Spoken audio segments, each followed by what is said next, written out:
आज की अपनी क्लास रहने वाली है चतुर्थ श्रेणी वाले जितने भी विद्यार्थी हैं उनके लिए मैं लेकर आया हूँ एक मॉडल पेपर।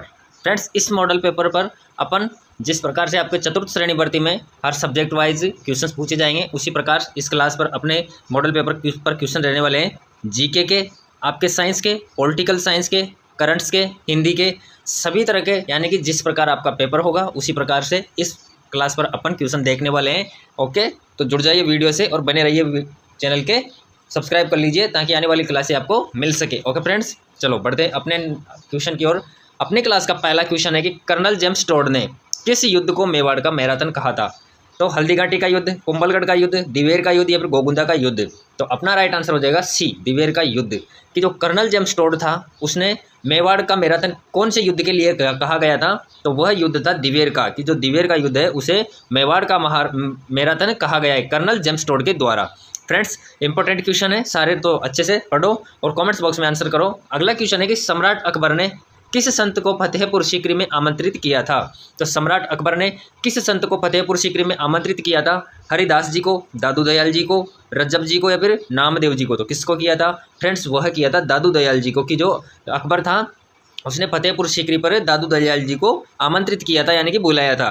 नेक्स्ट क्वेश्चन पर आ जाते हैं अपन। नेक्स्ट क्वेश्चन है कि आमेर के जयसिंह प्रथम को मिर्जा राजा की उपाधि किसने दी थी? तो किसने दी थी? ऑप्शन है जहांगीर, अकबर, शाहजहां, औरंगजेब। तो किसने दी थी? आपका राइट हो जाएगा सी, शाहजहां ने। कि जो अजय सिंह प्रथम थे उनको मिर्जा राजा की उपाधि दी गई थी, किसके द्वारा दी गई थी? शाहजहां के द्वारा। याद रहेगा फ्रेंड्स, आपको अच्छे से रट लो। ओके, नेक्स्ट क्वेश्चन है कि राजस्थान के लिए जल जीवन मिशन योजना में केंद्र तथा राज्य की सहभागिता क्रमशः है। तो कौन सा जल जीवन मिशन योजना है उसमें केंद्र सरकार का तो कितना योगदान है और राज्य सरकार का कितना योगदान है, यानी कि दोनों की सहभागिता कितनी कितनी है? तो 75-25, 50-50, 25-75, 80-20। तो कितनी है? तो केंद्र सरकार की तो है 50 और राज्य सरकार की ही है 50, यानी कि 50-50% है दोनों की इस योजना में सहभागिता है। कौन सी योजना में? जल जीवन मिशन योजना में। ओके फ्रेंड्स, अगला क्वेश्चन है आपका कि किस वर्ष में राजस्थान की पहली हस्तशिल्प नीति जारी की गई? कौन सी नीति? हस्तशिल्प नीति जारी की गई। वह किस वर्ष की गई? 2019, 2018, 2022 या फिर 2021? तो वह लागू की गई, जारी की गई, वह की गई 2022 को। कब की गई फ्रेंड्स? 2022 को राजस्थान की पहली हस्तशिल्प नीति जारी की गई थी। अगले क्वेश्चन की ओर अपन बढ़ रहे हैं। अगला क्वेश्चन है कि इंडस्ट्रियल पार्क रेटिंग सिस्टम यानी कि IPRS रिपोर्ट 2.0 के अनुसार राजस्थान में कितने पार्कों को लीडर के रूप में दर्जा दिया गया? तो कितनों को दिया गया? 11, 14, 17, 20। तो कितनों को दिया गया? तो अपना राइट आंसर हो जाएगा 17, सी करेक्ट हो जाएगा आपका। फ्रेंड्स, चलो नेक्स्ट क्वेश्चन पर आते हैं अपन। नेक्स्ट क्वेश्चन है अपना कि शिक्षा संत के रूप में प्रसिद्ध स्वामी केशवानंद का जन्म कहाँ हुआ? तो स्वामी केशवानंद जी थे, उनका जन्म है कहाँ पर हुआ था? ऑप्शन है बाणासुर गाँव, मंगलूना गाँव, हरनावा गांव या फिर रामपुरा बेरी। तो कौन सा गांव है? आपका राइट आंसर हो जाएगा बी, मंगलूना गांव। की शिक्षा संत के रूप में किन्हें जाना जाता है? स्वामी केशवानंद को, जिनका जन्म हुआ वो कहाँ हुआ? मंगलूना गांव में हुआ था। फ्रेंड्स, नेक्स्ट क्वेश्चन है कि भारतीय लोक कला मंडल इस संस्थान कहाँ स्थित है? तो भारतीय लोक कला मंडल संस्थान स्थित है कहाँ पर? ऑप्शन है अपने पास उदयपुर, जोधपुर, टोंक, जयपुर। तो कहाँ पर है? तो अपना राइट आंसर हो जाएगा उदयपुर। कहाँ पर है? उदयपुर। ए करेक्ट कर लो साथियों, ठीक है। नेक्स्ट क्वेश्चन है अपना कि कार्तिक महीने में चंद्रभागा पशु मेला राजस्थान में किस स्थान पर आयोजित होता है? तो झालावाड़, झालरापाटन, केशवरायपाटन या फिर सीताबाड़ी? तो आपका करेक्ट आंसर हो जाएगा बी, झालरापाटन। कि जो कार्तिक महीने में चंद्रभागा पशु मेला का आयोजन होता है वह होता है झालरापाटन के अंदर।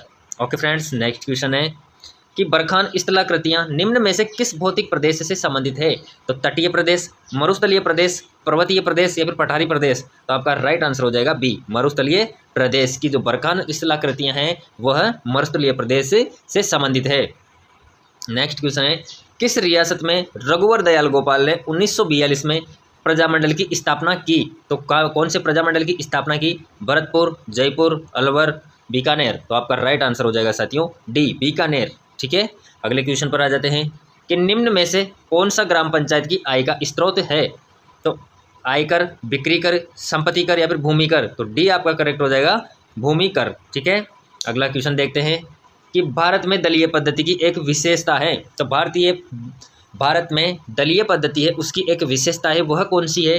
तो द्विदलीय पद्धति, बहुदलीय पद्धति, सांप्रदायिक दलों का अभाव, क्षेत्रीय दलों का अभाव। तो आपका राइट आंसर क्या हो जाएगा? बी, बहुदलीय पद्धति की, जो भारत में दलीय पद्धति की एक विशेषता है वो है बहुदलीय पद्धति।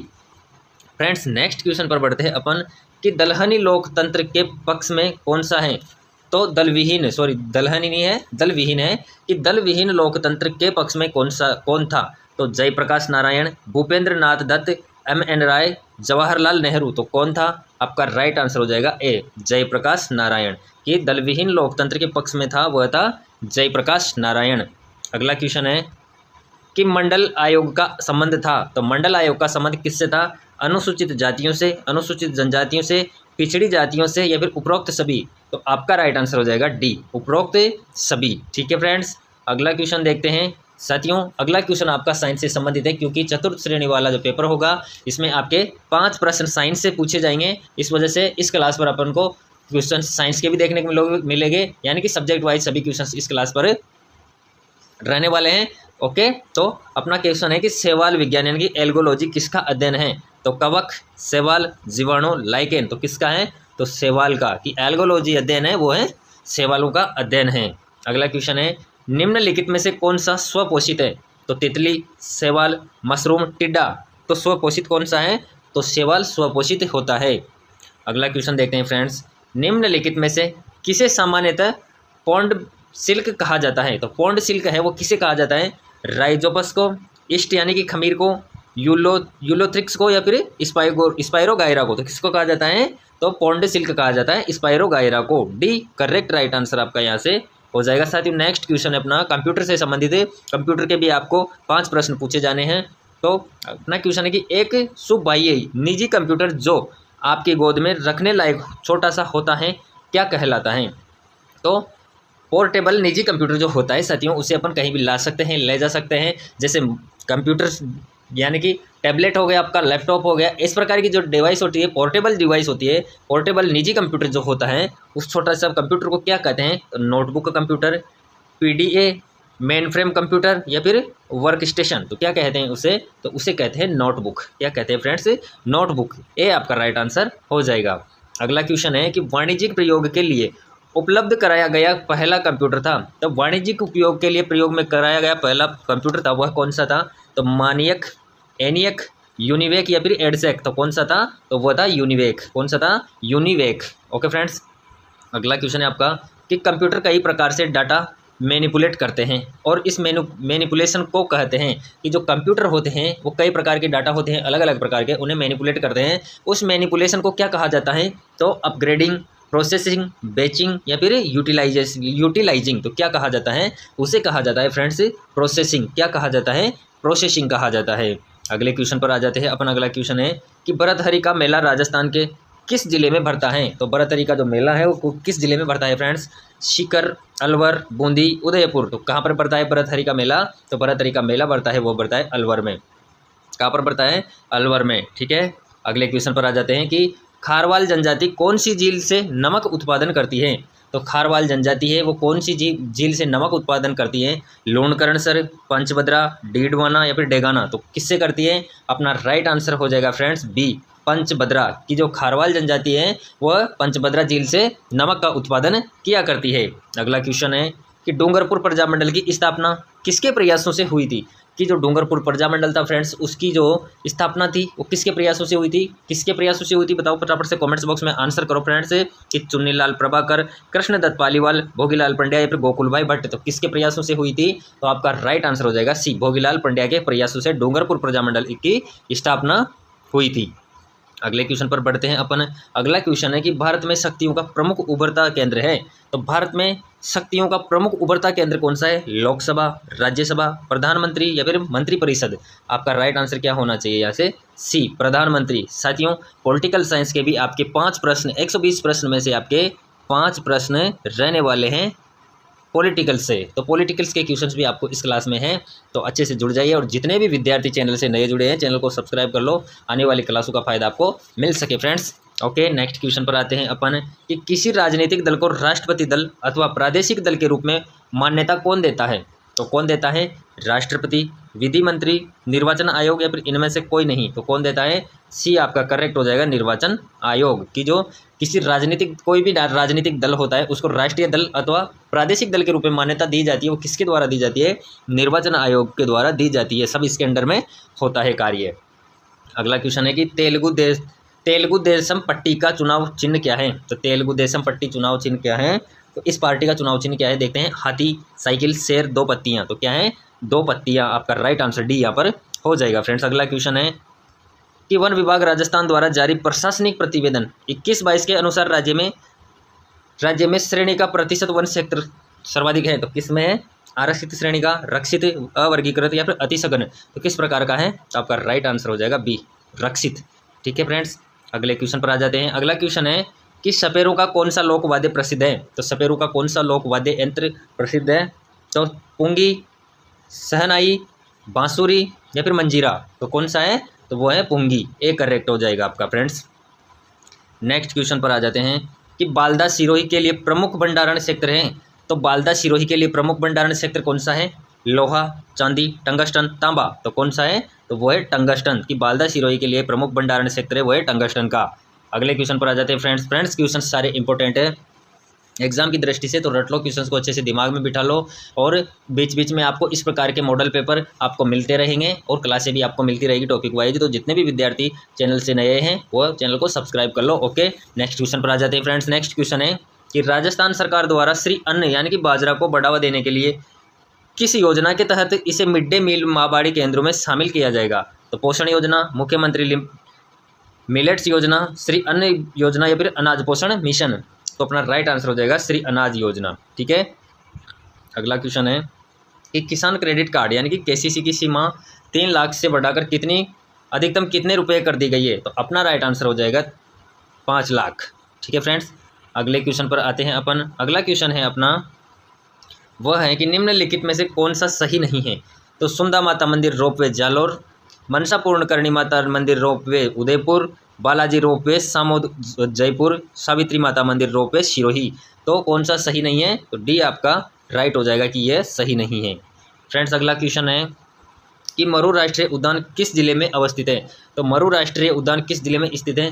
जोधपुर, बीकानेर, जैसलमेर, बाड़मेर। तो आपका राइट आंसर हो जाएगा जैसलमेर। कि मरु राष्ट्रीय उद्यान जैसलमेर में अवस्थित है। अगला क्वेश्चन है कि काली मृदा जानी जाती है। तो काली मृदा किस लिए प्रसिद्ध है, किस लिए जानी जाती है? तो कांप मिट्टी से, लेटेराइट मिट्टी से, रेगूर मिट्टी से या बांगरी एवं खादर मिट्टी से। तो काली मृदा जानी जाती है, वो जानी जाती है रेगूर मिट्टी से। ओके, अगले क्वेश्चन पर बढ़ते हैं अपन। अगला क्वेश्चन है कि कंप्यूटर निम्नलिखित में से कौन सा कार्य नहीं करता? कंप्यूटर जो होता है वो निम्नलिखित में से कौन सा कार्य है जो नहीं करता? तो इनपुटिंग, प्रोसेसिंग, कंट्रोलिंग, अंडरस्टैंडिंग। तो क्या कार्य नहीं करता? अंडरस्टैंडिंग की भावनाओं को नहीं समझ सकता, अपने आप नहीं समझ सकता। कंप्यूटर को हिंट देनी पड़ती है, उसको एक प्रोसेस करने के लिए एक प्रक्रिया पूर्ण करनी पड़ती, एक हिंट दिया जाता है, तब जाके वो कार्य करता है। अंडरस्टैंडिंग कंप्यूटर में नहीं होती है। अगला क्वेश्चन है फ्रेंड्स कि संपूर्ण कंप्यूटर प्रणाली के लिए संप्रेषण नियंत्रण करता है। तो संपूर्ण कंप्यूटर प्रणाली के लिए संप्रेषण नियंत्रण करता है कौन करता है? ऑप्शन है अंकगणित तार्किक यूनिट, सेमीकंडक्टर, मदरबोर्ड या फिर को प्रोसेसर। तो कौन करता है? तो वह करता है मदरबोर्ड। कि संपूर्ण कंप्यूटर प्रणाली के संप्रेषण नियंत्रण करता है वो कौन करता है? मदरबोर्ड करता है। अगले क्वेश्चन पर आ जाते हैं साथियों कि कंप्यूटर प्रोसेस का मूल लक्ष्य डाटा को किस में परिवर्तित करना है? तो कंप्यूटर प्रोसेस का मूल लक्ष्य है वो डाटा को किस में परिवर्तन करना है? ग्राफ, टेबल्स, फाइलों या फिर सूचना। तो आपका राइट आंसर क्या हो जाएगा? डी, सूचना। ओके फ्रेंड्स, अगले क्वेश्चन पर आ जाते हैं अपन। अगला क्वेश्चन है कि निम्नलिखित में से किस वन्य जीव को दौसा जिले का शुभंकर घोषित किया गया है? तो कौन सा जीव है, कौन सा वन्य जीव है जो दौसा का शुभंकर घोषित किया गया है? तो खरगोश, पंचीरा, जांगिल, किलकिला। तो आपका राइट आंसर क्या हो जाएगा? खरगोश। ठीक है, अगला क्वेश्चन है फ्रेंड्स कि उड़ान योजना के तहत प्रतिमाह कितने सैनिटरी नैपकिन प्रदान किए जाते हैं? 8, 10, 12, 14। तो आपका राइट आंसर हो जाएगा 12। ओके, नेक्स्ट क्वेश्चन पर आते हैं कि भारत ने सतत विकास के लिए 2030 के एजेंडे के लिए गोल 4 यानी कि SDG 4 कब अपनाया? तो कब अपनाया? 2020, 2015, 2030, 2025। कब अपनाया? आपका राइट आंसर हो जाएगा 2015। ठीक है फ्रेंड्स, अगला क्वेश्चन है कि राजस्थान के निम्न में से किस जिले को राजस्थान नगरीय आधारभूत विकास परियोजना के प्रथम चरण में सम्मिलित नहीं किया गया? तो कोटा, उदयपुर, अलवर, बीकानेर। तो आपका राइट आंसर हो जाएगा सी, अलवर। ठीक है, अगले क्वेश्चन पर आ जाते हैं कि तारकसी के आभूषण जेवर किस स्थान के प्रसिद्ध है। तो तारकसी के आभूषण किस स्थान के प्रसिद्ध है? नाथद्वारा, चित्तौड़गढ़, बाड़मेर, उदयपुर। तो कहाँ के प्रसिद्ध है? नाथद्वारा के। ठीक है, अगले क्वेश्चन पर आते हैं कि मालपुरा करौली मैदान भाग है, तो किसका भाग है? लूनी बेसिन का, चंबल बेसिन का, माही बेसिन का या फिर बनास बेसिन का। तो किसका भाग है? तो वो है बनास बेसिन का, कि मालपुरा करौली मैदान भाग है बनास बेसिन का भाग है फ्रेंड्स। ओके, अगला क्वेश्चन है अपना कि काली मिट्टी के बर्तनों के लिए कौन सा स्थान प्रसिद्ध है? जयपुर, बांसवाड़ा, सवाई माधोपुर, चित्तौड़गढ़। तो काली मिट्टी के बर्तनों के लिए प्रसिद्ध स्थान है, वह स्थान है साथियों आपका सवाई माधोपुर। कौन सा है? सवाई माधोपुर है। अगला क्वेश्चन देख लेते हैं कि बाजूबंद आभूषण में पहना जाता है, तो कहाँ पर पहना जाता है? छाती, भुजा, टखना, कमर। तो कहाँ पर पहना जाता है? भुजा पर। फ्रेंड्स, सारे क्वेश्चन इंपॉर्टेंट है एग्जाम की दृष्टि से। एग्जामिनर क्वेश्चन को कैसे भी घुमा सकता है, परंतु अगर बेसिक आपका क्लियर है तो आप क्वेश्चंस को आसानी से कर पाते हो। तो बेसिक क्लियर कर लो और अच्छे से ध्यान लगाते हुए पढ़ो, अपने लक्ष्य को हासिल करो। साथ ही साथ जितने भी विद्यार्थी चैनल पर नए हैं, चैनल को सब्सक्राइब कर लेना साथियों। ओके, अगले क्वेश्चन पर अपन आ जाते हैं कि वागड़ी बोली राजस्थान के किस क्षेत्र में बोली जाती है? तो वागड़ी बोली राजस्थान के किस क्षेत्र में बोली जाती है? दक्षिण पूर्वी, दक्षिण पश्चिमी, उत्तर पश्चिमी या फिर उत्तर पूर्वी। तो आपका राइट आंसर हो जाएगा बी, दक्षिण पश्चिमी। ठीक है, अगले क्वेश्चन पर बढ़ते हैं फ्रेंड्स। अगला क्वेश्चन है कि सहचर कोशिकाएं निम्नलिखित में से सिर्फ किसमें हैं? तो सहचर कोशिकाएं निम्नलिखित में से सिर्फ किसमें हैं? तो ब्रायोफाइट है, टेरिडोफाइट्स, एंजियोस्पर्म या फिर जिम्नोस्पर्म। तो किसमें है? तो अपना राइट आंसर हो जाएगा सी, एंजियोस्पर्म में, कि सहचर कोशिकाएं एंजियोस्पर्म में होती है। ठीक है, अगला क्वेश्चन है फ्रेंड्स कि दालें पादपों के इस कुल से प्राप्त होती है, तो किस कुल से प्राप्त होती है? तो लिलिएसी, साइकेडेसी या फिर लेग्यूमिनोसी या फिर कवक। तो दालें पादपों के इस कुल से प्राप्त होती है, वह कुल है लेग्यूमिनोसी। कौन सा है? लेग्यूमिनोसी। सी आपका राइट आंसर हो जाएगा। अगला क्वेश्चन है कि किस पौधे का वैज्ञानिक नाम सोलेनम ट्यूबरोसम है? तो किस पौधे का वैज्ञानिक नाम है जो सोलेनम ट्यूबरोसम है? तो आलू, मटर, कद्दू, प्याज। आपका राइट आंसर हो जाएगा आलू। ओके फ्रेंड्स, इसी के साथ अपनी क्लास यहाँ पर समाप्त होती है। फ्रेंड्स, क्लास आपको कैसी लगी? अच्छी क्लास अच्छी लगी हो तो लाइक कर देना और चैनल को सब्सक्राइब कर लेना, ताकि आने वाली क्लासें आपको मिल सके। ओके, धन्यवाद।